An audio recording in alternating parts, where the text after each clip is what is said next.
A lot of those issues and my emotions was the reason I did a lot of things, actually. To tell you the truth, it was basically like I was seeking something that I had lost. Eventually, it landed me on the streets.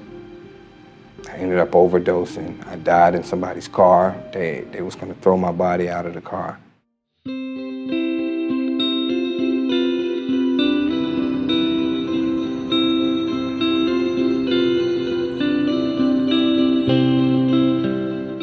You know, I have to say, over at the Australian Avenue campus, I learned a lot of things. They had a variety of opportunities that really helped me and helped my life soar. You don't realize how much you lose your living skills until you get into a place that teaches you how to live again. For over 40 years, when somebody walks through the front door of the Lord's place, and they are formerly homeless or they are still in their throes of homelessness, the first thing that we do is we meet them where they are, and then we give them all the resources they need to change their life. So when we think about our Australian site, years ago it used to be you could just come and have lunch and then go on your merry way, and that's not what our folks are dealing with today. There's challenges that we need to be ready to respond to when they walk through the front door. But I think the part that's really been the hardest for us has been, as our programs have increased, our space hasn't increased. Hi, how are you? So we now have 6 or 7 case managers trying to have relationships with their clients in a very small area. Do you have a GED? GED is... or high school diploma, either one? I have a high school diploma.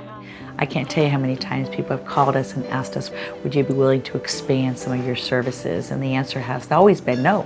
We just don't have the space to do it any longer.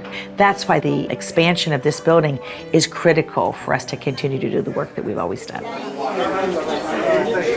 Hi. Hello. So we are launching this campaign because it's time for us to expand this particular building. We're going to be able to serve so many more people in this capacity here, where every piece of this building is going to be designed to meet the needs of the clients as they journey out of their homelessness. My life today is actually wonderful. It's a life beyond my wildest dream, which is the truth, because I couldn't dream of this life.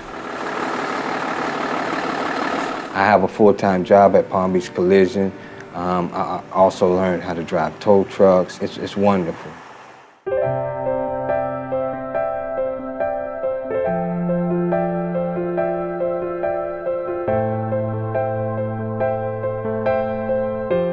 That is my true purpose, is to give what I have.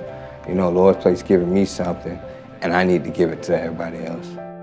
We're gonna go to the plane, okay? One more time. The relationship I have with my daughters, I definitely have that because I was able to be at the Lord's Place, actually being able to learn and build character there, taking opportunities that they've given me, which actually benefited my life. I couldn't really have such beautiful relationships with my daughter if it wasn't for that. I wouldn't have that. I just wouldn't have it. So when someone says, it's time for me to be part of the Home for Good campaign, I think they are part of this movement that we're going to see in Palm Beach County. We are going to see a movement where people are going to say, yep, it's time. It's time for us to care about the less fortunate. It's time for us to care for them and to provide them with the services they deserve. Every single person can have a better life if we come together as a community. And that's what the campaign Home for Good is going to be all about.